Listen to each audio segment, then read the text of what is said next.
Une révolution peut-elle être vraiment spontanée? Allons-y, hein. Creusons le problème. Les spectateurs du film, si vous avez revu le film, est-ce que vous vous souvenez comment ça commence? Le tout début du film pose exactement cette question. Au début du premier acte, vous avez un court prologue qui précède, alors normalement le film lui-même, la narration commence, on voit une vue générale du navire, on voit les matelots qui s'activent à bord, et puis après, bon, ben, on va avoir là où ils dorment, les espèces de hamacs, et puis la viande, et ça y est, l'action va commencer. Mais avant tout ça, on a quelques plans brefs, répétés.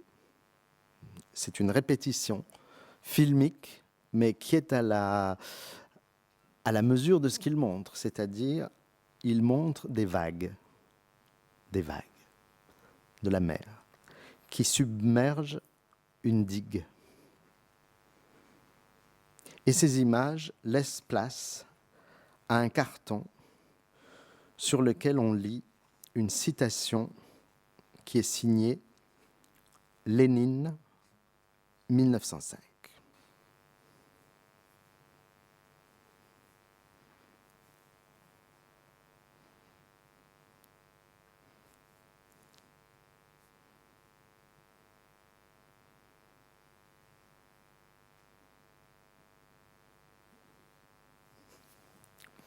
Si vous recherchez la source de ce texte, la voici.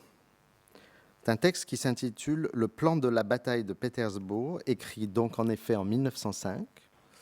Ça se trouve dans le volume 7 des œuvres complètes de Lénine, aux éditions Sociales Internationales.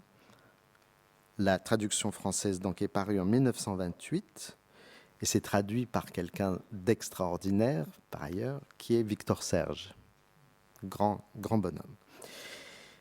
Et je vous lis donc le texte exact selon la traduction de Victor Serge. Le gouvernement a sciemment amené le prolétariat, donc c'est écrit en 1905, au moment de la mutinerie, exactement. Hein. Le gouvernement du tsar, donc, a sciemment amené le prolétariat à l'insurrection. Donc ça y est, vous avez compris que l'insurrection est un calcul du tsar. C'est déjà une critique de la spontanéité. Provoquant par le meurtre de gens désarmés la bataille des barricades, afin de pouvoir noyer cette insurrection dans le sang. Le prolétariat profitera de ces leçons militaires du gouvernement, et puisqu'il a commencé la révolution, apprendra l'art de la guerre civile. La révolution est une guerre, donc c'est là ce que reprend le carton. C'est la seule guerre légitime, juste, nécessaire, la seule grande guerre de toutes celles que connaît l'histoire. Cette guerre est soutenue non dans l'intérêt d'une poignée de dirigeants et d'exploiteurs, comme toutes les autres guerres, mais dans l'intérêt des masses populaires contre les tyrans, dans l'intérêt de millions et de dizaines de millions d'exploités et de travailleurs contre l'arbitraire et la violence. J'arrête là la contextualisation de l'extrait cité par Eisenstein. Je rappelle qu'à cette époque, c'est-à-dire en janvier 1905, c'est donc un texte qui ne concerne pas la mutinerie du Potemkin, qui a eu lieu en été, mais qui concerne les premières grèves à Saint-Pétersbourg. Mais de janvier 1905 jusqu'en novembre 1905, où ça continue, notamment à Pétersbourg, où il y a la création des soviets, etc., Lénine ne bouge pas de son exil suisse. Il est toujours à Genève. Il envoie ses textes politiques en Russie, en russe, mais il ne participe ni au combat de la première heure, ni même à l'élément fondateur, absolument fondateur de tout ce processus, qui a été la création à Saint-Pétersbourg, le 14 octobre du tout premier soviet, du tout premier conseil ouvrier. Si vous lisez l'ensemble des écrits de Lénine concernant l'année 1905, vous êtes déçus. C'est-à-dire, vous comprenez que sa vision des forces en présence est une vision stratégique, de pure stratégie, et s'il ne bouge pas de Suisse, du point de vue stratégique, on peut dire qu'il a raison, puisque de toute façon, cette révolution a échoué. Fin 1905, avec l'arrestation de Trotsky, qui, lui, participait aux soviets.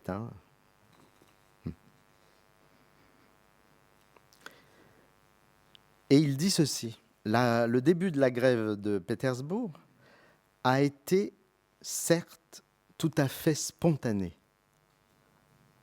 mais en se généralisant, elle a changé de nature, si bien que le soulèvement qui est spontané est en passe de devenir, dit-il, un grand conflit de classes qui lui-même doit être organisé, armé, pour se transformer donc en guerre civile, soulèvement, révolution, guerre civile, stratégiquement et tactiquement mise en œuvre. Et dans un autre texte, il y a toute une série de textes écrits en 1905, l'un qui s'appelle La grève de Pétersbourg, l'autre qui s'appelle Le début de la révolution en Russie. Enfin, ils se font suite dans les œuvres complètes. La conclusion, c'est le prolétariat s'arme et arme le peuple.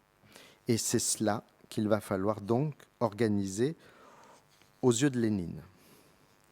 C'est comme ça, selon lui, qu'un simple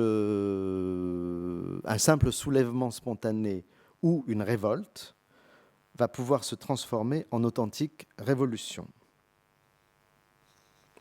En juillet 1905, Lénine formule déjà les principes d'une véritable armée révolutionnaire. Il explique qu'elle doit avoir sa propre direction militaire en vue de ce qu'il nomme, pour finir, le gouvernement révolutionnaire. C'est-à-dire que la direction militaire, une fois qu'elle aura gagné, deviendra le gouvernement révolutionnaire. C'est donc un principe de révolution dans lequel ce sont les militaires qui... Il y a une militarisation du gouvernement, donc c'est très clair. Il va de soi, pour Lénine, que la spontanéité du soulèvement n'a de sens historique et politique que si elle se réalise dans l'organisation d'un gouvernement. Il n'y a pas de soulèvement qui vaille si on n'aboutit pas à un gouvernement. Il a vaguement senti qu'il n'arriverait pas à gouverner avec ce qui se passe en 1905. Il n'a pas bougé de Suisse. Bien sûr, en 1917, il va absolument réussir ce qu'il dit là. Voilà pourquoi il a négligé de se rendre sur les barricades et du côté des mutins des événements de 1905. Et il n'est pas du tout de hasard que dans sa vision, 1905, c'est un échec. Ça n'occupe donc logiquement, dans le fameux livre écrit en 1917, L'État et la Révolution, ça n'occupe que quelques lignes même évasives dans ce texte, qui a été réédité par La Fabrique, très bonne maison d'édition, La Fabrique édition, et c'est à la page 225 que vous trouverez juste 2-3 lignes sur 1905. Bien. Ça, c'est ce que j'ai pris du DVD que j'avais acheté il y a très longtemps. Il y avait les œuvres complètes de Eisenstein qui étaient parues en DVD par, disons, une édition officielle des œuvres d'Eisenstein. Dans les années 70, ça a dû sortir, je ne me souviens plus. Maintenant, je dois introduire une différence. Et je dois vous dire que au moment où Eisenstein travaillait sur le Potemkin, il travaillait la composition des intertitres, donc des cartons, était menée à bien avec l'aide de 2 personnes.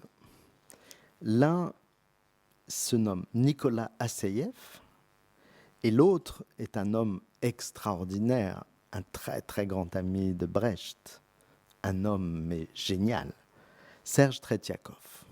Grâce à la restauration de Eno Patalas en 2005, on découvre ceci. On découvre qu'il avait pensé avec Tretiakov le prologue à partir de toute autre chose. Il s'agissait pour lui de faire un éloge du pathos et de la spontanéité révolutionnaire. Comment faire ? C'est pas très difficile. C'est pas très difficile à l'époque. Ce que vous voyez là, ce que je viens de vous montrer, c'est un intertitre imposé politiquement après coup. C'est pas l'intertitre de 1925. Voilà la version originale.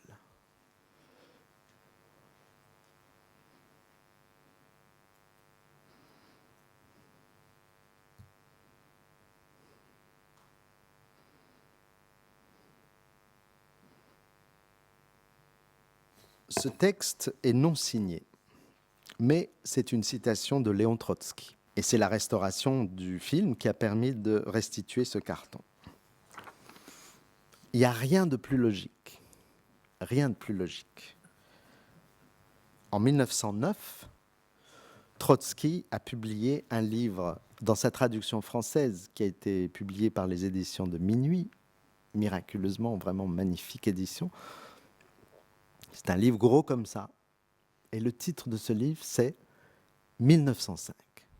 C'est une analyse politique, militaire, tout ce que vous voudrez, de l'année 1905 par quelqu'un qui en a été un des protagonistes principaux. Il n'y a donc rien de plus logique pour un cinéaste et pour Tretiakov que de dire on va s'adresser à la source la plus autorisée, quoi. C'est celle-là. Le texte que vous lisez là est extrait du début d'un chapitre intitulé « La flotte rouge ». Il s'agit vraiment du Potemkin, là. Ce n'est pas un texte général comme celui de Lénine, c'est vraiment un texte sur le Potemkin. Voici le passage qui a retenu l'attention d'Eisenstein, et moi, je cite plus large, bien sûr, plus large qu'un carton, mais je pense que c'est le début là, du texte. L'esprit de révolte planait sur la terre de Russie. Je ne sais plus qui m'a dit, ça doit être probablement, puisque je vous ai dit au début de l'année que je m'étais adressé à Elena Vogman aussi, qui est russe, donc qui m'a dit, mais tu sais, le mot utilisé, alors je ne sais pas, c'est lequel, l'esprit. Comment tu le prononces ? Dour ? Voilà. C'est le mot, c'est une allusion extrêmement subtile de Trotsky lui-même. C'est le mot qui traduit le premier mot du manifeste du Parti communiste de Marx, un spectre hante l'Europe. Ein Gespenst, commenté par Derrida, spectre de Marx. Donc le mot employé par Trotsky est une allusion à ce spectre dont parlera si bien Derrida plus tard, le spectre de Marx. L'esprit de révolte planait sur la terre de Russie. Une transformation immense et mystérieuse s'accomplissait en d'innombrables cœurs. Les entraves de la crainte se rompaient. L'individu, qui avait à peine eu le temps de prendre conscience de lui-même, se dissolvait dans la masse et toute la masse se confondait dans un même élan. Voilà aussi un mot fondamental, c'est le mot élan. Esprit, élan. On est dans une anthropologie là, dynamique, on n'est pas du tout dans une tactique ou une stratégie militaire. Affranchie des craintes héréditaires et des obstacles imaginaires, cette masse ne pouvait et ne voulait pas voir les obstacles réels. Ça, c'est le tacticien maintenant qui parle. En cela, dit-il, était sa faiblesse et en cela, sa force. C'est magnifique. C'est-à-dire que, contrairement à Lénine, qui ne voit dans la spontanéité des soulèvements de 1905 que de la faiblesse, lui, Trotsky, est plus dialectique.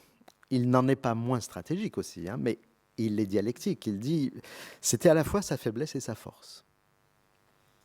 Je continue la citation. Elle allait de l'avant comme une lame poussée par la tempête. Bon, ben là, vous avez compris pourquoi Eisenstein a fait ses plans, tout simplement. C'est l'illustration exacte de ce texte. Chaque journée découvrait de nouveaux fonds et engendrait de nouvelles possibilités, comme si une force gigantesque brassait la société de fond en comble. Alors c'est cette métaphorisation de la révolte, du soulèvement, comme tempête. Et là, Eisenstein, il connaît ça par cœur, puisque c'est exactement le topos littéraire que vous trouvez notamment chez Victor Hugo. La révolution, c'est une tempête. Ni plus ni moins. C'est décrit comme ça par Victor Hugo. Et donc là aussi, Trotsky recueille les fruits de toute une histoire littéraire, en fait. Donc, comme si une force gigantesque brassait la société de fond en comble. Grèves ouvrières, meetings incessants, manifestations dans les rues, dévastation des domaines, grèves de policiers et de garçons de cour se succédaient, et l'on vit finalement les troubles de la révolte gagner les matelots, donc c'est notre histoire, et les soldats. Ce fut la désagrégation totale, ce fut le chaos. Et en même temps, dans ce chaos, s'éveillait le besoin, et ça c'est le stratège aussi qui parle, l'homme qui veut organiser bien sûr, s'éveillait le besoin d'un ordre nouveau, dont les éléments se cristallisaient déjà. Les meetings qui se renouvelaient régulièrement apportaient déjà par eux-mêmes un principe organisateur. De ces réunions sortaient les députations qui prenaient à leur tour la forme plus importante de représentation. Là, il est en train de nous raconter l'émergence de la question des conseils ouvriers des soviets. Mais, comme l'agitation des forces élémentaires, on est encore dans la même métaphore, hein, des vagues, comme l'agitation des forces élémentaires devançait le travail de la conscience politique, c'est-à-dire que la spontanéité est en avant de la conscience, le besoin d'agir laissait loin derrière lui la fiévreuse élaboration organisatrice. Et en cela est la faiblesse de la révolution, de toute révolution. Mais en cela réside également sa force. Celui qui veut posséder de l'influence dans la révolution doit en assumer la charge entière. Les tacticiens, par trop raisonneurs, qui s'imaginent traiter la révolution comme une asperge, en séparant à leur gré la partie nourrissante de l'épluchure, sont condamnés à l'inefficacité. En effet, pas un événement révolutionnaire ne crée des conditions rationnelles pour l'utilisation de leur tactique rationnelle. Il y a les deux. Ainsi, fatalement, ils, c'est-à-dire les purs ratiocinateurs, hein, ils restent en dehors et en arrière de tous les événements.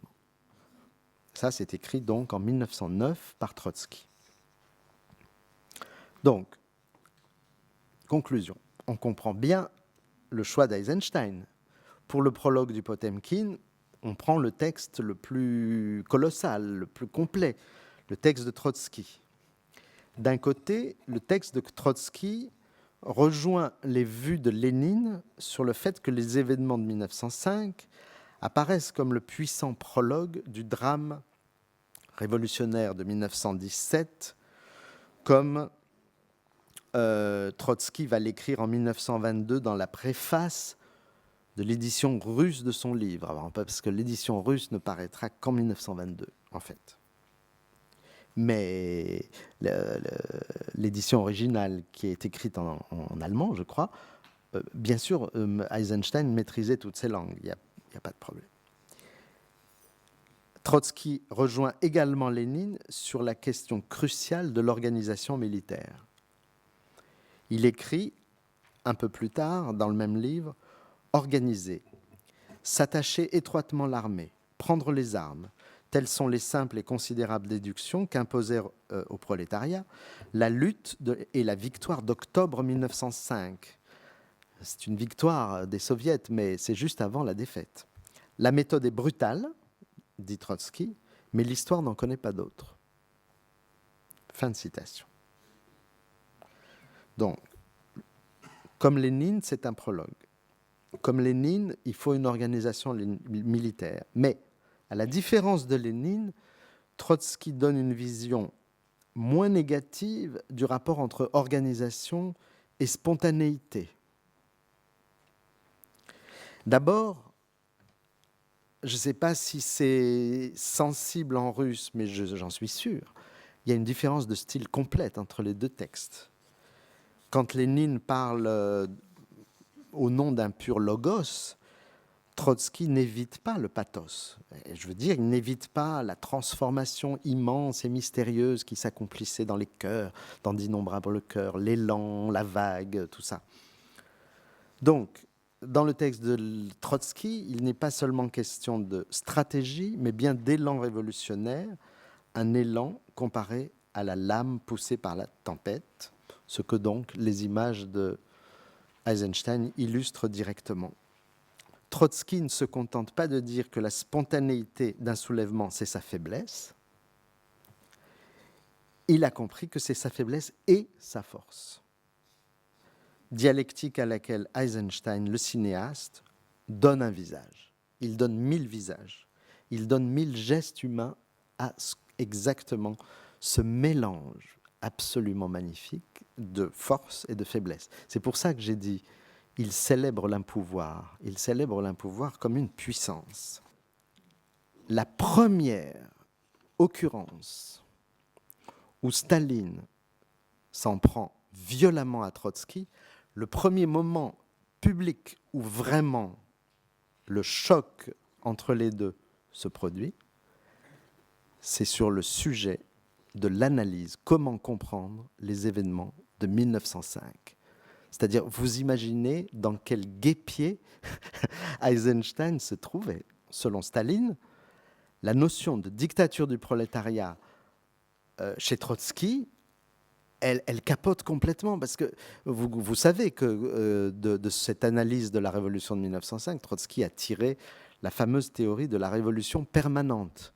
Mais Staline, c'est pas possible. Il ne veut pas d'une révolution permanente. Il veut d'une dictature du prolétariat, c'est-à-dire en fait d'une dictature du parti du prolétariat. C'est-à-dire en fait d'une dictature du parti sur le prolétariat, comme osera le dire en privé un peu Bertolt Brecht à cette époque, mais il ne le dira pas trop en public. Donc, c'est extrêmement intéressant, c'est au-delà de mes compétences de toute façon, mais ça serait intéressant de voir comment la façon de comprendre la révolution de 1905 a été exactement le drame qui s'est passé après la mort de Lénine entre Trotsky et Staline. Trotsky a répondu ultérieurement aux attaques de Staline. Ultérieurement, bien sûr, depuis son exil. Ce sont les deux livres également traduits chez Minuit, La Révolution défigurée et La Révolution trahie. C'est des livres extrêmement importants. En 1907, Gustav Landauer, dans un livre intitulé La Révolution, 1907, c'est donc, il a écrit ça pratiquement pendant les événements de 1905.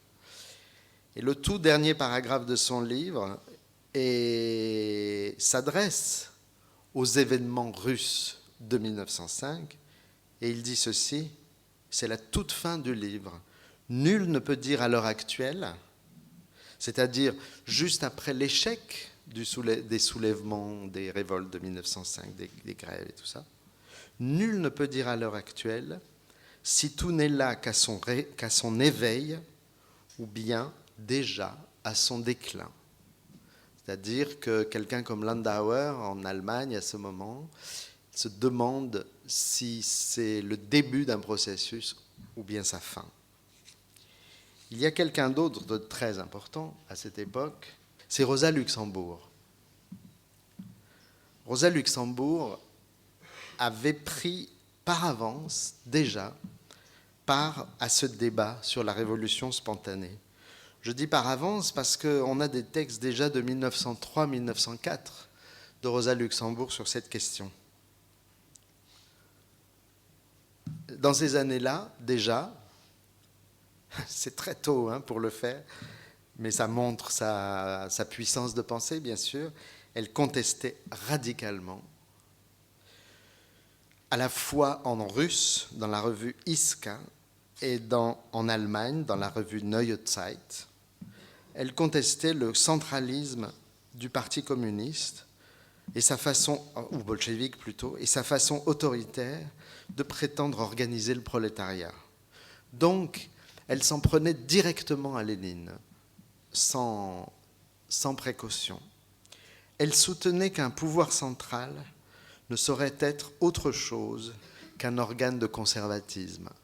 S'il y a pouvoir central, c'est fatalement conservateur. Ça, c'est un raisonnement que reprendra quelqu'un comme Pasolini, par exemple, plus tard. Organe de conservatisme, voire, dit-elle, et elle a eu raison, de dictature. Et elle dit, sans plus de précision philosophique, je dirais, elle dit que l'intelligence des masses, c'est son terme, vaut mieux que toute l'intelligence des chefs. Puis en 1906, donc juste après les événements, notamment d'Odessa, mais les événements russes, dans un ouvrage qui s'intitule « Grève de masse, partis et syndicats », Rosa Luxembourg tire les leçons des événements survenus à Saint-Pétersbourg. Voilà ce qu'elle dit. Les grèves, en apparence chaotiques, et l'action révolutionnaire inorganisée, et elle met le mot inorganisé entre guillemets, qui ont suivi la grève générale de janvier 1905, deviennent le point de départ d'un précieux travail d'organisation. L'histoire se moque des bureaucrates, amoureux des schémas préfabriqués. Fin de citation. L'idée, c'est que l'organisation, elle vient d'elle-même. Elle vient d'elle-même. Elle n'est pas préconçue.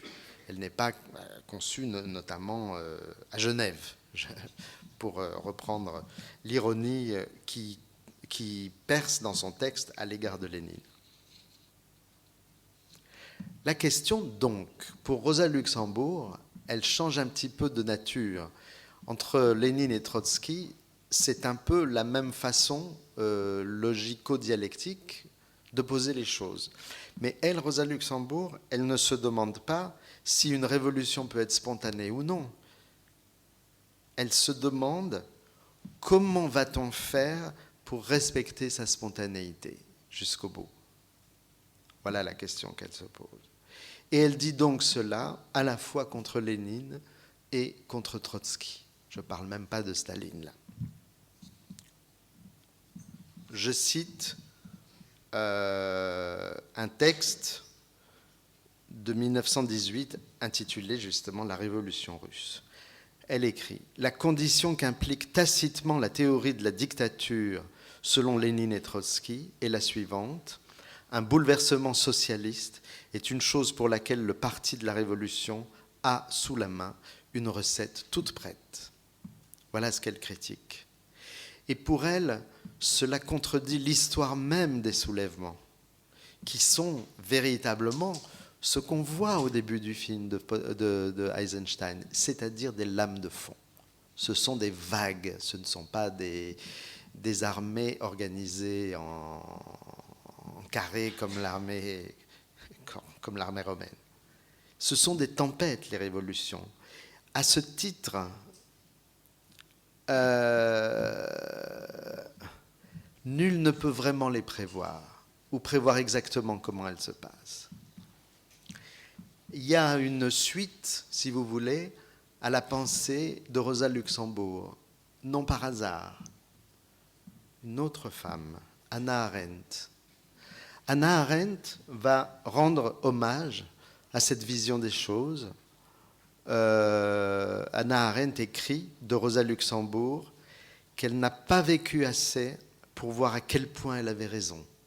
Évidemment, elle a été assassinée très vite. Hannah Arendt, comme vous le savez, dans ce livre bien plus tardif, 1963, qui s'intitule « De la Révolution », considère l'émergence des soviets, c'est-à-dire des conseils ouvriers, c'est-à-dire Pétersbourg, 1905, comme quelque chose de décisif, de si décisif qu'elle va appeler ça le trésor perdu de la Révolution.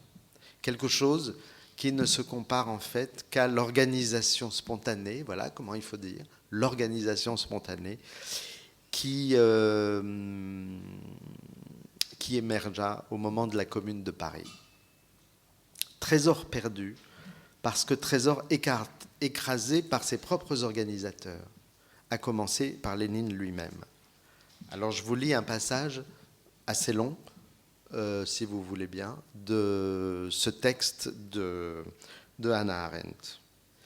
La vague de grèves ouvrières qui gagna la Russie en 1905 et qui aboutit à la première révolution fut entièrement spontanée, sans l'intervention d'organisations politiques ou syndicales qui, au contraire, naquirent de la révolution elle-même. L'explosion de la plupart des révolutions a pris par surprise les groupes et les partis révolutionnaristes, dit-elle, non moins que les autres. Et il n'en existe quasiment pas une de révolution qui puisse être imputée à leurs activités. C'est-à-dire ce qu'elle dit, peut-être exagérément, il faudrait voir dans chaque cas, mais ce qu'elle dit, c'est que ceux qui pensent la révolution à l'avance, en fait, ils sont surpris quand elle arrive. Le rôle des révolutionnaristes professionnels consiste généralement non pas à faire la révolution, mais à accéder au pouvoir une fois qu'elle a éclaté. C'est ainsi qu'en 1905, Lénine put exalter avec beaucoup de sincérité la créativité révolutionnaire du peuple qui, en pleine révolution, avait spontanément commencé à mettre en place une structure de pouvoir totalement nouvelle. De même que, 12 ans plus tard, lui, Lénine, put déclencher et réussir la révolution d'octobre avec ce slogan « Tout le pouvoir aux soviets ». Donc cette histoire de conseil ouvrier, les soviets, c'est pour elle quelque chose de fondamental. Mais entre les deux révolutions, Lénine, n'avait rien fait pour donner une nouvelle orientation à sa pensée et intégrer ces nouveaux organes à l'un des nombreux programmes du parti, avec pour résultat que la même révolution spontanée les trouva, son parti et lui, aussi peu préparés en 1917 qu'ils l'étaient en 1905. Quand finalement, lors du soulèvement de Kronstadt, c'est 1921, je vais en reparler à l'instant, les soviets se révoltèrent contre la dictature du parti, bien sûr des soviets de Kronstadt, et quand l'incompatibilité entre les nouveaux conseils et le système du parti fut devenue manifeste, Lénine, décida aussitôt d'écraser les conseils puisqu'il menaçait le monopole du pouvoir du parti bolchevique.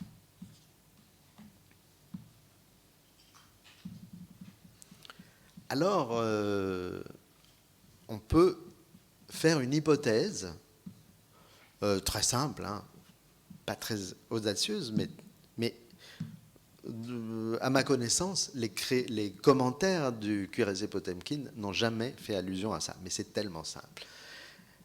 Le soulèvement de Kronstadt, c'est l'impensé par excellence du cuirassé Potemkin. C'est l'impensé. Je ne sais pas comment il faut dire exactement. C'est un impensé très récent.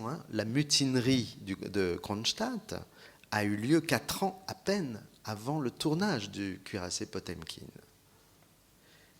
Et puis, il y a les mêmes choses. Il y a un port, c'est Kronstadt, c'est pas Odessa, mais c'est un port.